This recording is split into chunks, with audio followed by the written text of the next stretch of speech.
was a glorious day out in the country. It was summer, and the wheat fields were golden, and in the meadows the hay was stacked, and the storks walking around on their long red legs, chattering away in Egyptian, which was the language their mother had taught them. And round about the meadowlands and the fields rose vast forests, in which deep, dark lakes lay hidden. Yes, it was indeed lovely out in the country.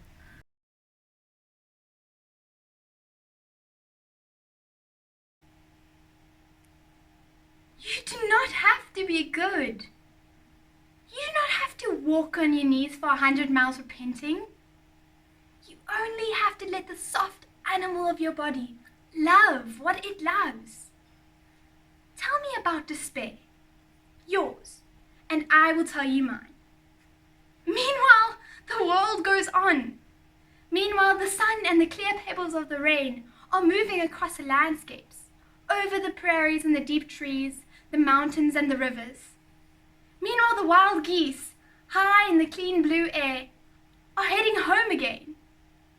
Whoever you are, no matter how lonely, the world offers itself to your imagination, calls to you like the wild geese, over and over, announcing your name in the family of things.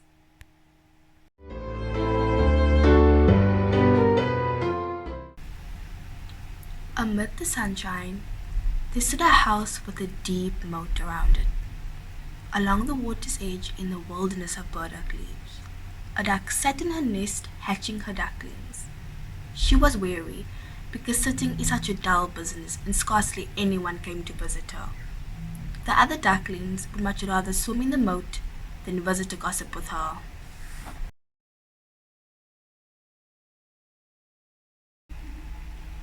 Life will break you. Nobody can protect you from that. And living alone won't either. For solitude will also break you with its journey. You have to love. You have to feel. It is the reason why you're here on earth. You're here to risk your heart. You're here to be swallowed up. And when it happens that you are broken, or betrayed, or left, or hurt, or death brushes near, let yourself sit by an apple tree and listen to the apple fall all around you in heap, wasting their sweetness. Tell yourself you taste as many as you could.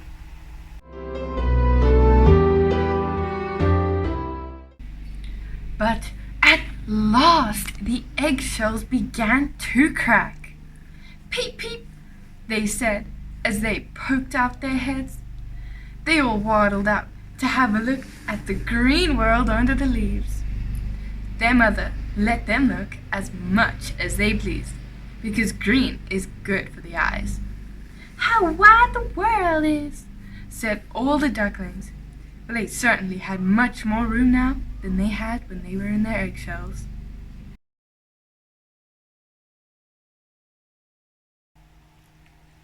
I can show you the world, shining, shimmering, splendid.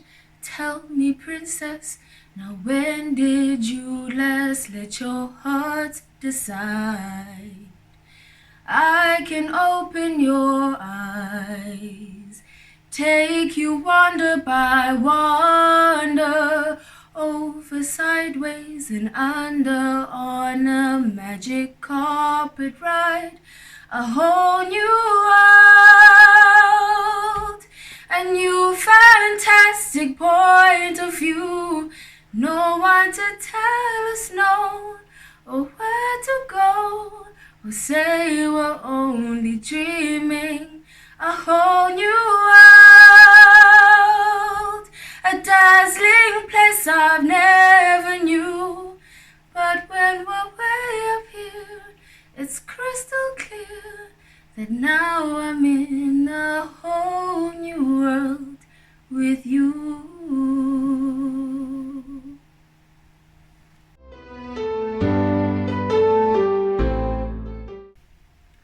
Do you think this is the whole world? Their mother asked. Why, it extends on and on, far across the garden, and right on into Parsons Field. "I do hope you are all hatched," she said as she got up. "Oh no, not quite all. The biggest one still lies here," she said as she settled back into her nest. "Well, how goes it?" asked an old duck who had come to pay her a visit. "One still needs to hatch," she said. "But look at the others. Are they not the cutest thing you've ever seen? They look just like their father. The wretch! He hasn't come to see me at all."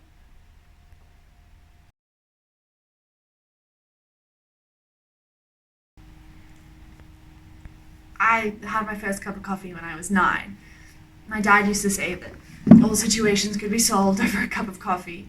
So every Sunday, we'd drive down to this tiny little diner at the opposite side of town. And, we didn't go to church, so that was my holy ritual. We'd get in the car and turn on the classic radio and roll down the windows, even in winter. And we'd drive faster than we were supposed to, just to make it exciting. And we'd get to the diner and we'd sit at our usual booth opposite each other and order our usual coffees. And Tiffany, our waitress, would bring them. One black and one with 2 creamers and 2 sugars.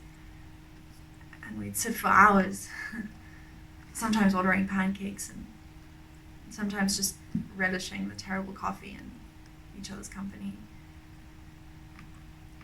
And we talk about everything, religion, politics, law, history, and he'd always listen to me.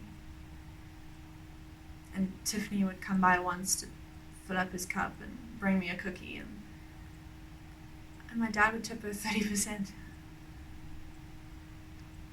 And then we'd get home, and I'd run around the house all hopped up on caffeine, and my mother was furious.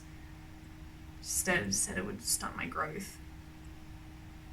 I didn't find out till I was 15 that I'd been drinking decaf the whole time.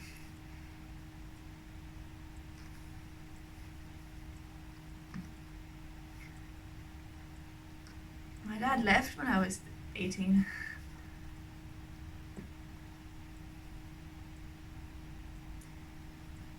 I don't know why. He just left.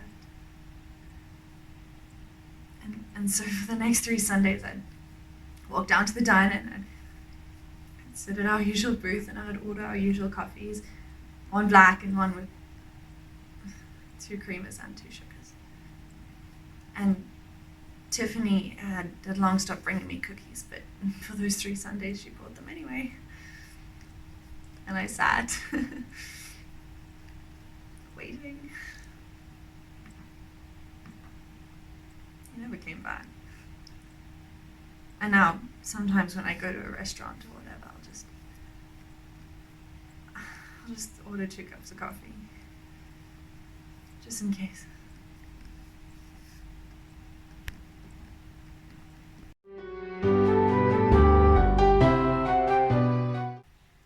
"Oh, no," the old duck said. "It's a turkey egg. I was fooled like that once myself. What trouble I had with those turkey children. They are so afraid of the water. Let it lie and go teach your other children to swim." I'll sit a little longer," said the mother duck. "Sit yourself," said the old duck, and away she waddled. At last, the big egg did crack. "Beep," said the baby, and out he tumbled. But he was so big and ugly. The mother duck looked at him. "That's a very big duckling," she said. "He doesn't look like the others. Tomorrow I'll find out if he's a turkey chick. Into the water he shall go."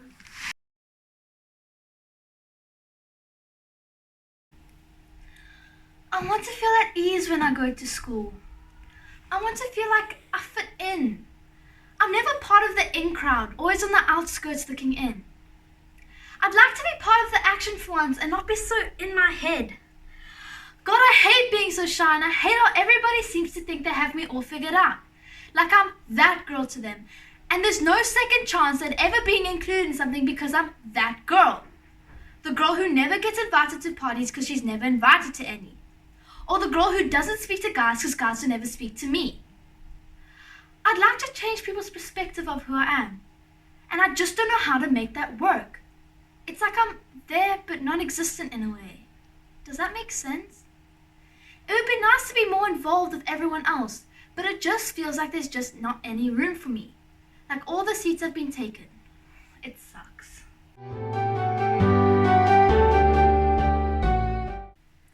Next day, the weather was perfectly splendid, and the mother duck led her whole family down to the moat.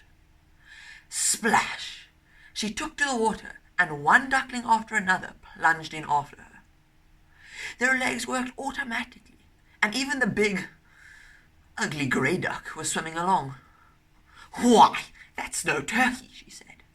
"See how nicely he uses his legs. He's my very own son after all, and quite good looking if you look at him properly. Quack, quack. Come with me. Let me lead you out into the world and introduce you to the duckyard."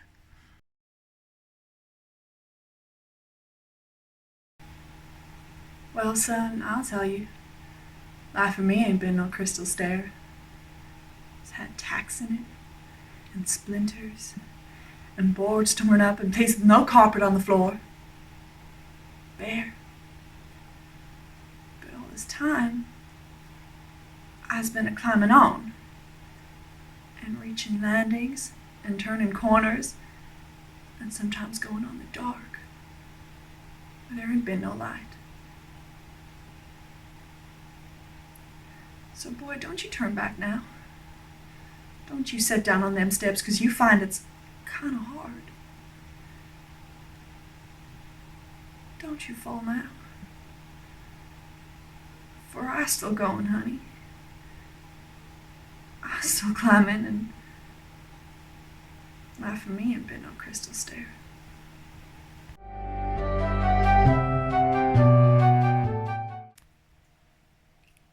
So they came to the duckyard. Stir your legs, bustle about, don't tuck your toes in. Now, duck your necks and say quack.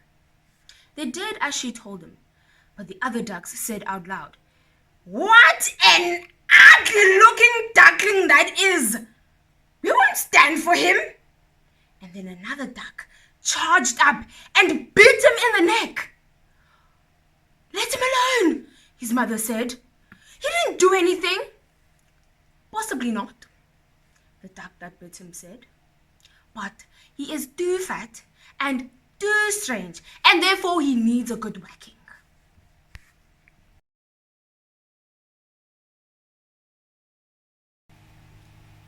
She's so ugly. I feel so bad. No, seriously, I do, because I have like a really high level of empathy. I took an online test and I'm basically an empath. So think of walking into school every day like that. And worse, oh my God, worse, our dance class, right? Everyone is so pretty in that class. We can't help it. Attractive people like to dance, and that's not our fault, and that's not discrimination. It can't be. Because Hannah's in that class, and, well, she must feel so alone. Her poor face, oh my God, her poor hair and skin and eyes. Look, you guys know I think everyone is beautiful in their own way. You saw what my shirt said yesterday, right? Being beautiful is everyone's destiny. Everyone's. Not just mine. And I wouldn't wear it if I didn't believe it. You know I hold true to my convictions. It's why everyone likes me. But Hannah, focus on her inner beauty, you know? Like, we could do a makeover. Draw some beauty out. You see, but I just don't think that that's enough. The standard in our class is just so high. So, I was thinking, you know how poor people think $5 is like the jackpot, but to us, you know, it's nothing. I mean, can't even get a manicure for $5. But it's the same $5 bill, whether you're poor or, you know, blessed. So, maybe we could, like, ugly ourselves down, change the whole perspective. I know it'll be a challenge, but all of the colleges want students who can challenge themselves, and they love it when people do things for the disadvantaged. So, are you in? Should we, like, go shave our heads or something?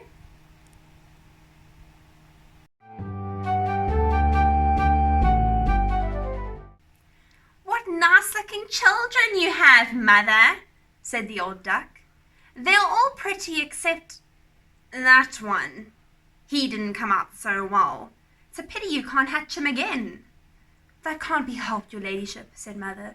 He took too long in the egg, and that's why his figure isn't all that it should be. She pinched his neck and preened his feathers. Moreover, he's a drake, so it won't matter too much. I'm sure he'll amount to something.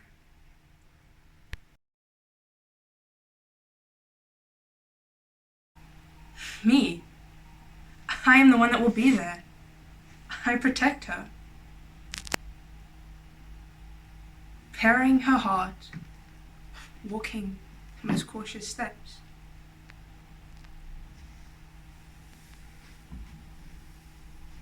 Every waking moment I spend worrying that I will mess up and destroy her love for me. I'm her shining armor, the one that's meant to protect her. She has more trust in me to carry her heart than I have in myself. I will walk the course path and prove to myself that I am worthy to carry something so delicate. Me? I am her shining armor.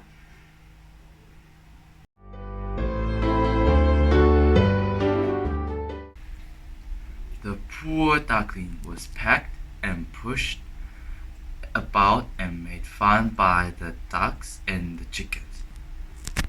He's too big, say they all. The poor duckling didn't know where he dare stand or where he dare walk. He was so sad because he was so ugly, and because he was the laughing stock of the whole barnyard.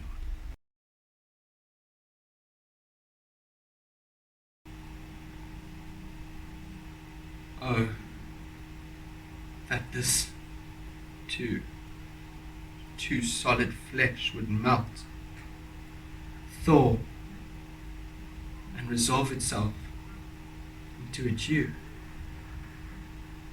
or that the everlasting had not fixed his cannon against self-slaughter. Oh God! God! How weary, stale, flat and unprofitable seem to me all the uses of this world. Fie on it! Ah, fie! 'Tis an unweeded garden that grows to seed. Things rank and gross in nature possess it merely. That it should come to this.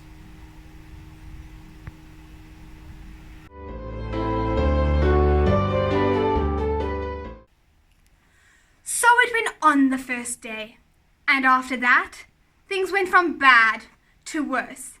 Even his own brothers and sisters abused him.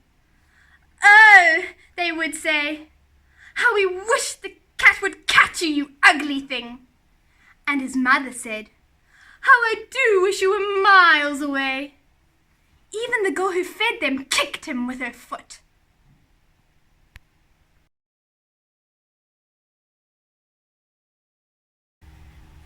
Everyone who terrifies you is 65% water.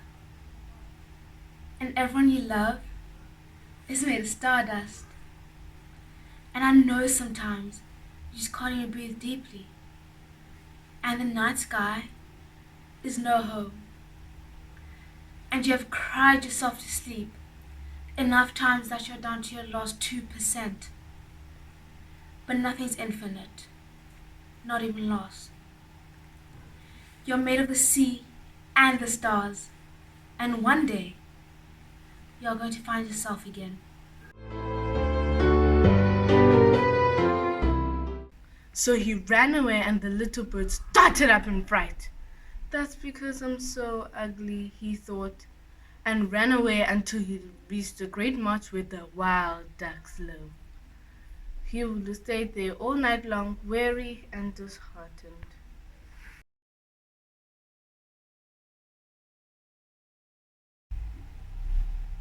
Well, I try to see it my way. I'm almost 20, and if I was ever going to make a break, now was the time. Imagine, half my girlfriends had already separated from their husbands, and here I was, still living at home. So, I told my parents I was moving out. You can't imagine the screaming and the yelling. My father said, "You're breaking your mother's heart." Then my mother said, "My crime? What's my terrible crime?" Then we were in an argument, and I told them both they needed analysis. Then they told me I had a filthy mouth. Then before I knew it, I was out on the street with my suitcase, my rain jacket, and my tennis racket, with no place to go. So I looked around town, but everything was so expensive. Then evening came, and all my girlfriends had reconciled with their husbands, so there was literally nowhere I could go. I mean, what else could I have done? So, I waited till it was past my parents' bedtime, then I snuck back into the house, set my alarm in my room for 6 in the morning, snuck in some breakfast, and I was out before anyone was up. Been living that way for 2 months now.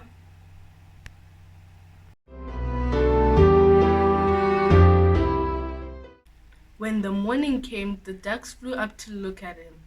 "What sort of creature are you? You look terribly ugly." Oh, poor duckling, all he wanted was to lie among the reeds and drink water from the great marsh.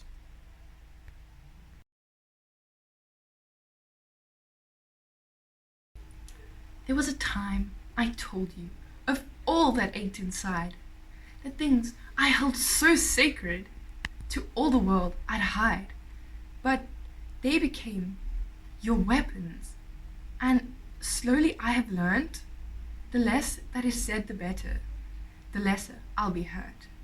Of all you've used against me, the worst has been my words. There are things I will never tell you. It is sad to think it's so. The more you come to know me, the lesser you will know.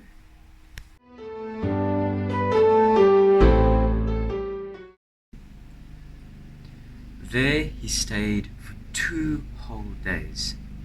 Then he met 2 wild ganders. They have not been out of the shell for very long, and that's what made them so sure of themselves. "Say there, comrade," they said. "Come with us and be a bird of passage. In a marsh nearby, there will be some fetching wild geese ladies. But you're so ugly, you'll completely turn their heads."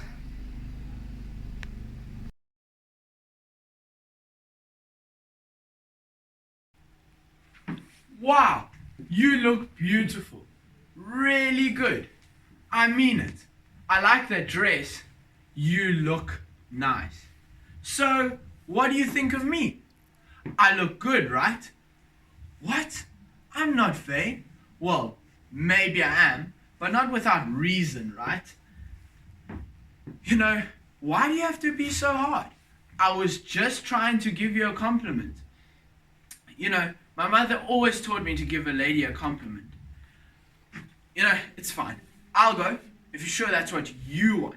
Because I'm inexperienced, and I'm giving you another chance to experience me. Go, it's fine. It's fine. You can't handle me. Don't feel bad.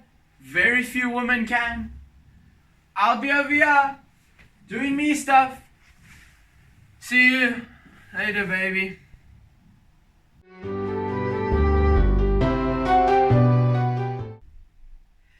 Bing, bang! Shots rang in the air, and the two gunners fell dead amongst the reeds. The water was red with their blood. A great hunt was in progress. Blue smoke rose like clouds and drifted out over the water. The bird dogs came through the swamp, bending down the reeds and rushes. This gave the poor duckling such a fright. Suddenly, a fearfully big dog appeared right beside him with horrible, wicked eyes. He flashed his sharp teeth and... splish-splash, on he went without touching the duckling. Thank heavens, he sighed. I'm so ugly that not even the dog would bother to bite me.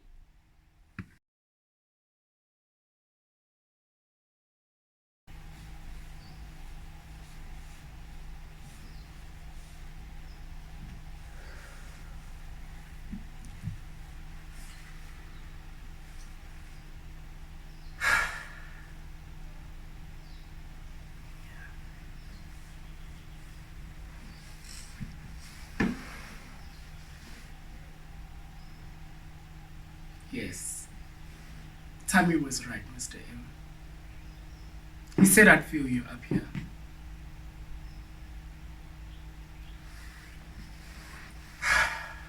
I'm here for a very old-fashioned reason, so I know you'll approve. I'm here to pay my respects to Anele Nyalaya. And I know the old-fashioned way of doing this would be to come here, bring flowers, lay them on the grave, say a quiet prayer, and then go back to your life. But that seems sort of silly this time. You'll have enough flowers around here when spring comes, which it will. So instead, I bought you something that I know, flowers, and a quiet prayer could value more. And that's a promise. I am going to make Anela Valaya a promise. He gave me a little lecture once about wasted lives. How much of it you'd seen and how much of it you'd wasted. And how much you didn't want it to happen to me and Tammy. I sort of understood what you meant at that time. But now, I most certainly do. My promise to you is that I'm going to do everything I can, in every way that I can, to see that it doesn't happen to me.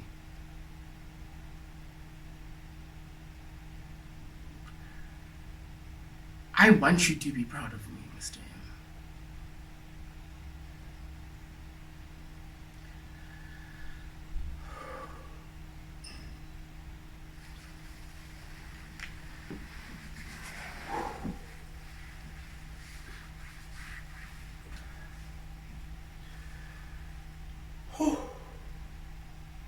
The future's still ours, Mr. M.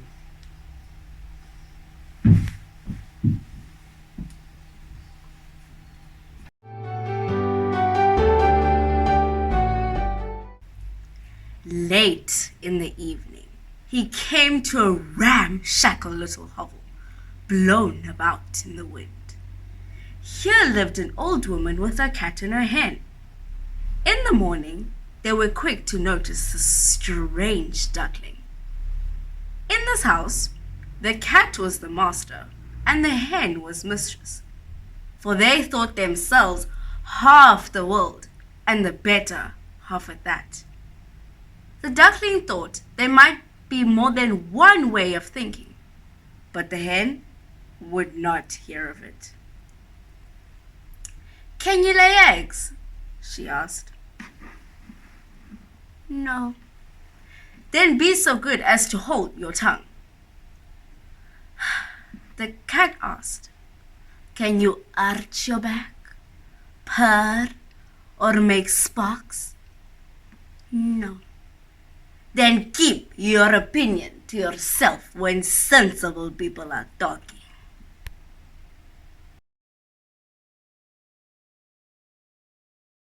It pains me very much to have to speak frankly to you, Lady Bracknell, about your nephew, but the fact is that I do not approve at all of his moral character. I suspect him of being untruthful. I fear there can be no possible doubt about the matter. This afternoon, during my temporary absence in London, on an important question of romance, he obtained admission to my house by means of the false pretense of being my brother. Under an assumed name he drank, I've just been informed by my butler, an entire pint bottle of my Perrier Jouet, Brut 89 wine, I was specially reserving for myself. Continuing his disgraceful deceptions, he succeeded in the course of the afternoon in alienating the affections of my only ward. He subsequently stayed to tea, and devoured every single muffin.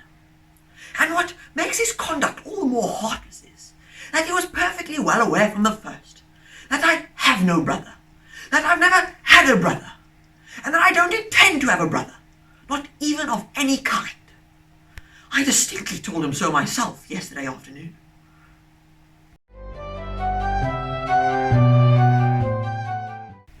The duckling sat in a corner, feeling most despondent. Then he remembered the fresh air and sunlight. Such a desire to go swimming on the water possessed him that he could not help telling the hen about it. "It's so refreshing to float on the water," said the duckling. "So refreshing to feel it rise over your head as you dive down to the bottom." "I think you must have gone crazy," said the hen. "You don't understand me," said the duckling. "Don't be so conceited, child. Didn't you fall in with people who taught you what's what?" said the hen. So off went the duckling. He swam on the water and dived down in it.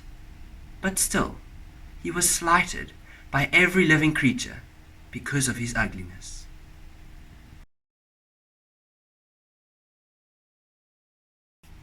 Leaving is not enough. You must stay gone. Train your heart like a dog. Change the locks even on the houses he never visited. You lucky, lucky girl. You have an apartment just your size, and a bathtub full of tea, and a heart the size of Arizona, but not nearly so arid. Don't wish away your cracked past, your crooked toes. Your problems are papier-mâché puppets you made, or bought, because the vendor at the marking was so compelling you just had to have them. You had to have him, and you did. And now you tear down the bridge between your houses. You make him call before he visits. You take a lover for granted, a lover that looks at you like maybe you're magic. Make the first bottle you consume in this place a relic. Place it on whatever altar you fashion with a knife and 5 cranberries. Don't lose too much weight. Stupid girls are always trying to disappear as revenge. And you are not stupid. You loved a man with more hands than a parade of beggars. And here you stand. Heart like a four-poster bed. Heart like a canvas. Heart leaking something so strong they can smell it in the street.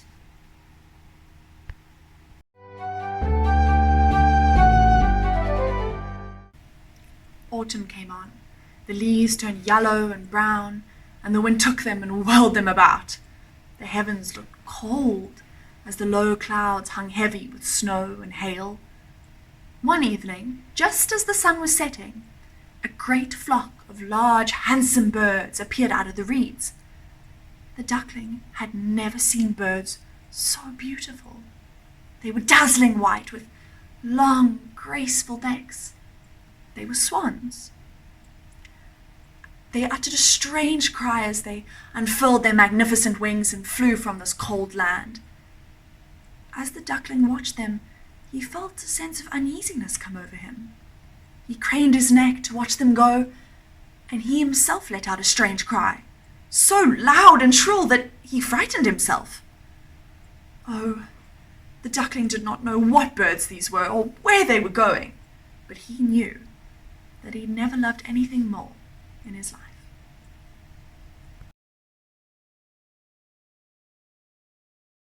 "35 years. That's how long I've walked around with fog in my head. A lack of clarity.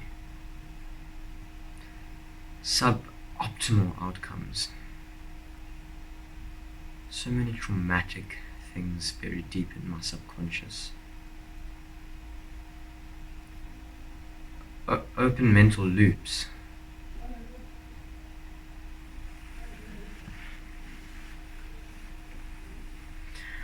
I can see another 35 years in the horizon, completely asymmetrical to the last.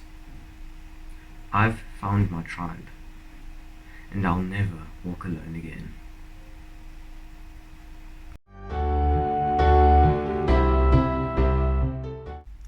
The winter grew so bitterly cold that the duckling had to swim to and fro in the water to keep it from freezing over.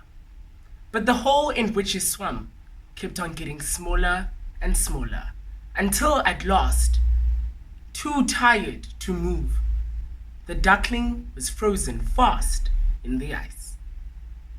Early that morning, the farmer came by and broke the ice with his shoe. He then carried the duckling home to his wife and kids. When the kids wished to play with him, the duckling fluttered, terrified, into the milk plate, splashing the whole room with milk. The woman screamed and lashed out at him. And there he exited through the open door and laid in a daze next to the bushes.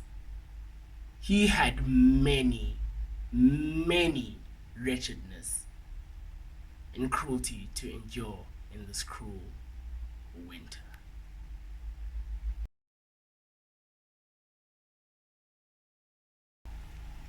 This is the time to be slow.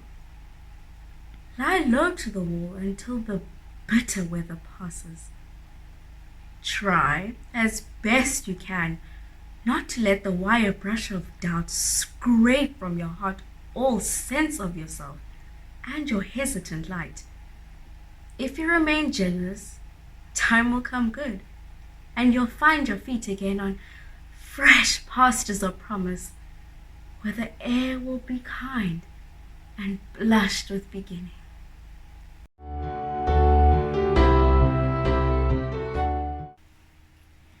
When the warm sun shone once more, the duckling was still alive among the reeds. It was beautiful springtime. Then, quite suddenly, he lifted his wings. They swept through the air, and their powerful strokes carried him far. Soon, He found himself in a great garden, where apple trees and lilacs bloomed. Oh, but it was lovely here. From the thicket before him came 3 lovely white swans. They ruffled their feathers and swam lightly in the stream.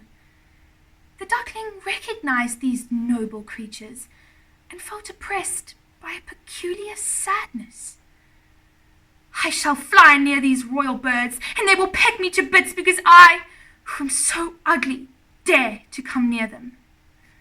But I don't care. Better to be killed by them than to be nipped by the ducks, pecked by the hens, kicked about by the henyard girl, or suffer such misery in winter.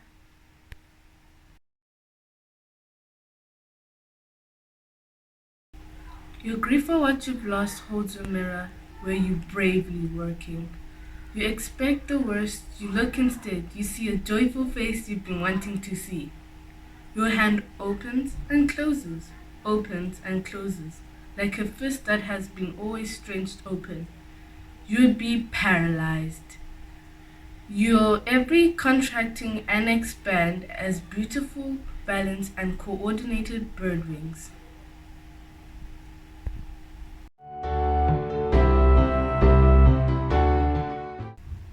So he flew into the water and swam towards the splendid swans. They saw him and swept down upon him with their rustling feathers raised.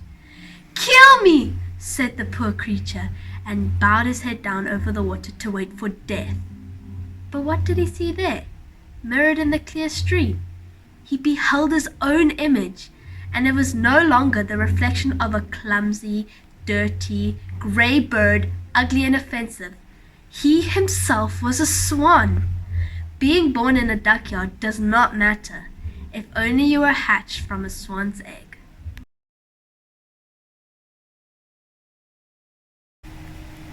You become. It takes a long time. That's why it doesn't happen often to people who break easily, have a sharp edge, or have to be carefully kept. Generally, by the time you are real, most of your hair has been lopped off, and you become shabby in the joints. But this doesn't matter at all, because once you are real, you can't be ugly, except to people who don't understand.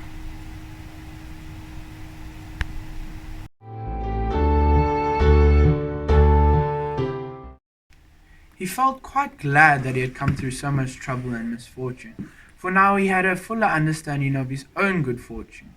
The great swans swam all around him and stroked him with their bills. Several little children came into the garden to throw bread and cake upon the water. The youngest child cried, "Here's a new one," and the others rejoiced. "Yes, a new one has come." They clapped, danced, and ran to bring their mother and father, as they all agreed the new one is the most handsome of them all. All the old swans bowed in his honor.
You can be amazing. You can turn a phrase into a weapon or a drag. You can be the outcast or be the backlash of somebody's lack of love. Or you can start speaking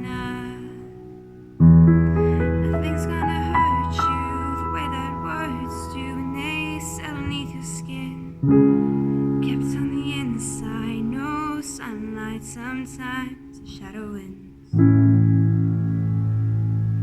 But I wonder what would happen if you say what you wanna say and let the words fall out. Honestly, I wanna see you be brave with what you wanna say. Let the words fall out. Honestly, I wanna see you be brave. Just wanna see you, yeah. I just wanna see you. Just wanna see you. Just wanna see you, yeah. I just wanna see you. Just wanna see you. So say what you wanna say and let the words fall out. Honestly, I wanna see you be brave with what you wanna say and let the words fall out. Honestly, I wanna see you be brave.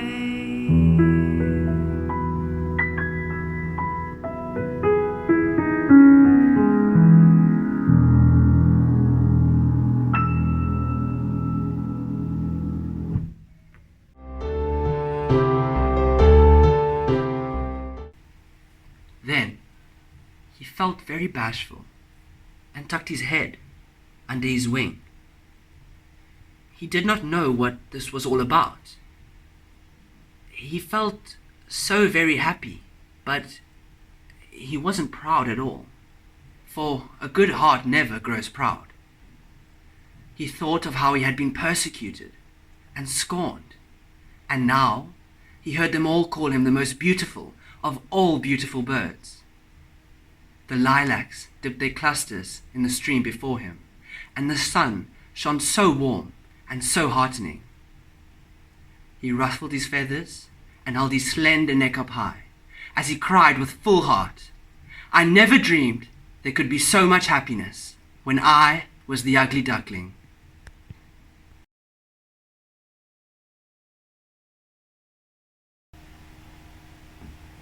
I'm not the first person you loved, and you're not the first person I've looked at with a mouth full of forevers.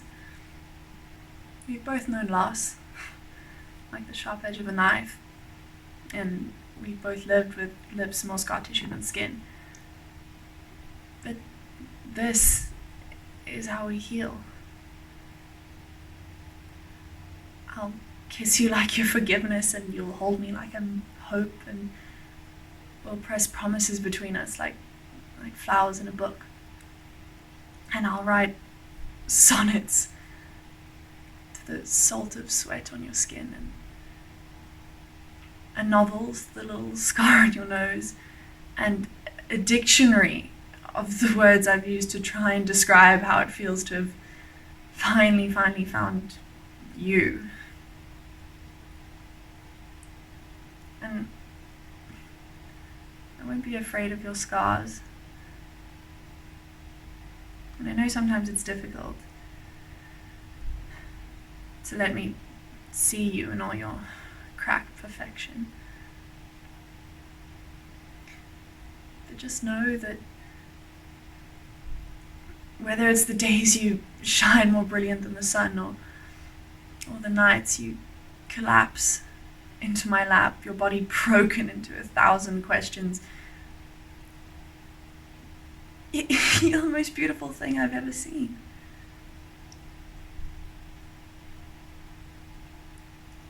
I will love you when you're a still day, and I'll love you when you're a hurricane.